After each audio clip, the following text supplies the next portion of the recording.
In July 2015, a Chinese investment group offered €10,000 or $10,800 for a Spanish international airport. 10,000. That number is hard to process until you sit with it. The runway alone had cost more than that just to paint the markings. The fencing probably cost more. The airport had a runway longer than Gatwick's, a terminal built to handle millions of passengers, and infrastructure that had swallowed roughly €1.1 billion during Spain's construction boom. And now someone was trying to buy the whole thing for the price of a used sedan. The airport was Ciudad Real Central. To understand how that happens, you have to go back to the mid-2000s when Spain was building everything. High-speed rail lines, toll roads, housing developments on the edge of every mid-sized city. Money was easy. Regional governments wanted projects with their names on them. Airports especially carried prestige. They felt modern, international, forward-looking. Ciudad Real was supposed to be different from the usual regional vanity project. This was not going to be a sleepy provincial field with 2 flights a day to Barcelona.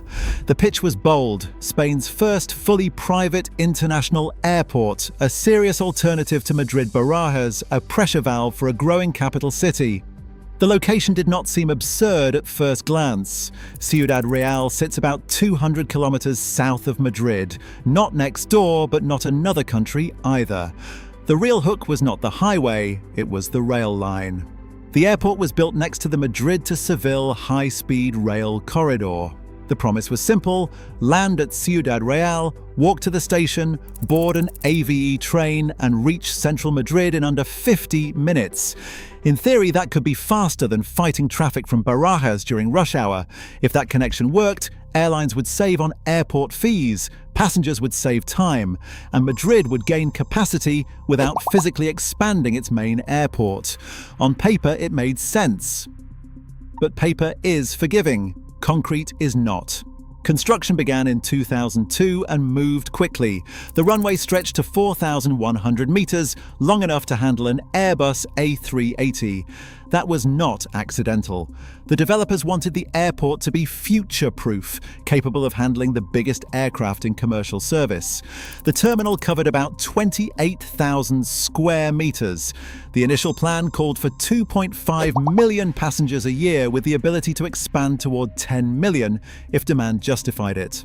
When you look at photos from the early days, it does not look like a speculative project. It looks finished. Glass facades, wide check-in halls, jet bridges ready for boarding. What it did not have was passengers. The airport opened in 2008. You don't need to be an economist to know what else happened that year. The global financial crisis hit, and Spain was hit hard. The property bubble deflated, construction slowed, unemployment climbed, airlines became cautious overnight. But the crisis, as damaging as it was, didn't cause all the problems. The airport's biggest selling point, the high-speed rail station, wasn't operational at launch. Without that 50-minute train ride, the airport's location went from strategically positioned to far away. If you had to drive, it was about 3 hours from Madrid. That's not a reliever hub. That's a road trip. Airlines did experiment. Ryanair launched routes. Vueling operated briefly. Air Berlin joined in. The strategy was clear: attract low-cost carriers with cheaper fees and quick turnaround times. But low-cost airlines depend on volume. They fly where the passengers already are, or where subsidies make up the difference. When passenger numbers failed to scale and government incentives tapered off, the airlines pulled out. By 2010, the airport was barely functioning as a passenger facility. A few dozen travelers per week moved through a building designed for thousands per hour. Escalators hummed, lights stayed on. Security staff stood at checkpoints with almost no one to check. Airports do not get cheaper just because they are empty. You still need air traffic control, fire crews, maintenance, utilities, and insurance. Every quiet day burns cash. In April 2012, the operating company CR Aeropuertos entered administration. Debts exceeded €300 million. The asset that had absorbed €1.1 billion in construction costs was now a liability. Walking through the terminal around that time must have felt surreal. Baggage belts stood idle, gate areas were spotless and unused. A long runway stretched into open land with almost nothing taking off from it. The liquidation phase turned into a public spectacle. In December 2013, administrators put the airport up for auction with a minimum price of 100 million euros. No one bid. The number dropped to 80 million euros. Still nothing. You can understand why. Buying an airport isn't like buying a warehouse. You inherit operating costs, regulatory requirements, and the basic problem that drove it into bankruptcy in the first place: insufficient demand. Then came July 2015. With the minimum bid removed to encourage any serious interest, a Chinese-led group called Zanin International submitted a bid for 10,000 euros. It was technically valid. It was also symbolic.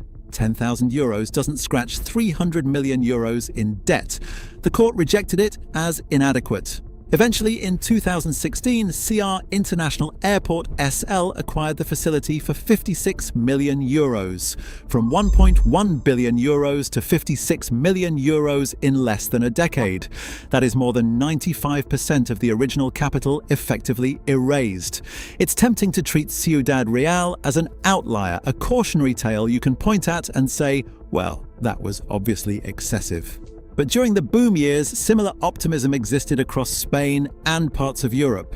Airports were built in places with thin demand. Some survived, some struggled quietly. Ciudad Real just collapsed loudly.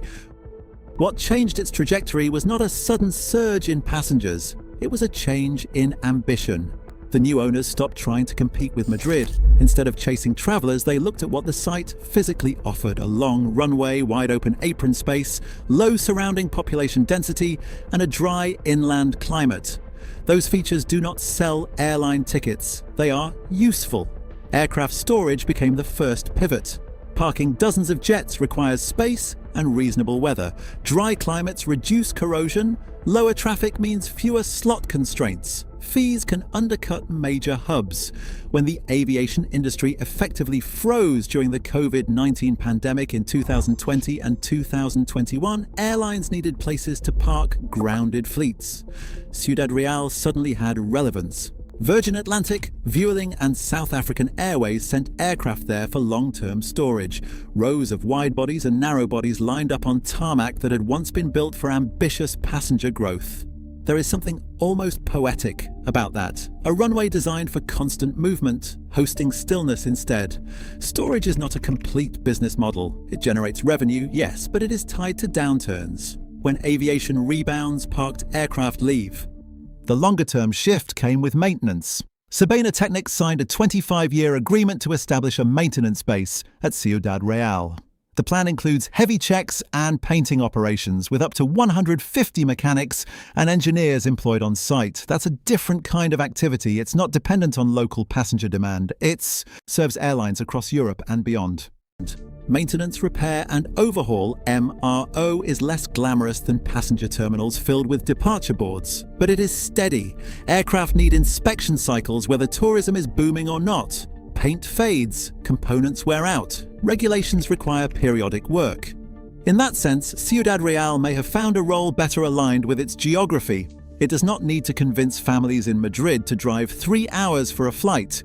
It needs airlines to see value in long runways, hangar space, and competitive labor costs. The airport still operates technically. Charter flights, occasional operations, special movements. But the story is no longer about becoming a second Madrid. It is about surviving as a specialized industrial site. There is a broader lesson here, though I hesitate to turn it into a slogan. Infrastructure does not create demand on its own. It responds to demand, or sometimes it guesses wrong and waits. Ciudad Real guessed wrong the first time. It assumed that connectivity would materialize, that airlines would commit long enough for passenger numbers to grow, that economic conditions would cooperate. When those assumptions failed, the concrete did not disappear. The runway stayed, the terminal stayed, the debt stayed. What changed was the use case. If you drive past the airport today, you will not see crowds with suitcases. You will see aircraft parked or undergoing maintenance. You will see technicians instead of tourists. It is quieter, less ambitious, probably more sustainable. There's something humbling about that arc. From billion-euro forecasts to bankruptcy auctions, from dreams of reshaping Spanish aviation to repainting fuselages in the dry heat. It's easy in hindsight to call it inevitable. But during the boom, it looked like momentum. Ciudad Real isn't unique because it failed. Large projects fail all the time. What makes it stand out is the scale of the miscalculation and the public nature of the collapse. A bid of 10,000 euros for a modern international airport is hard to forget. And yet the airport didn't vanish. It adapted, not into what it was supposed to be, but into something that works. Maybe that's the more interesting story. Not the fall, but the adjustment. Not the dream, but the compromise. Concrete can't admit mistakes, but operators can, and sometimes survival looks nothing like the original plan. If you want to understand the real money moving the aviation industry, make sure you hit that subscribe button for more business thrillers from Planes Inside. Thanks for watching.